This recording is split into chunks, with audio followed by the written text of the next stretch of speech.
Assalamualaikum warahmatullahi wabarakatuh.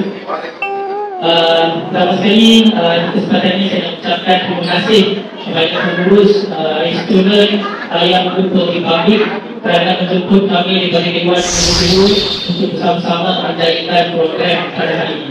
Dan selain itu, saya juga ingin menyampaikan ucapan terima kasih saya kepada seluruh pengurus setia student yang berkumpul di publik kerana telah menjemput Persatuan Kelab Belia Wawasan Johor saya untuk bersama-sama dan bagaimana pengurus daripada restoran mengajak lebih kurang 15 orang, dan terima kasih juga kepada ahli-ahli belia saya, ada di luar, ada di dalam, yang sama-sama menyokong program pada hari ini.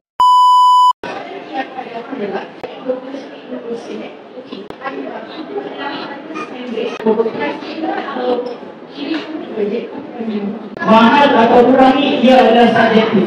Okey, mungkin bagi dia RM10 itu makan tengah murah. Dia punya peluang kepada saya, Tuan Luqman, mungkin makan RM20 untuk sehari itu murah. Untuk sahabat saya, dia terisak. Mungkin bagi dia spend makan tengah hari RM3,000 itu adalah murah. Tapi bagi saya mungkin mahal. Sebab dia sebut tentang mahal atau murah, ia bergantung kepada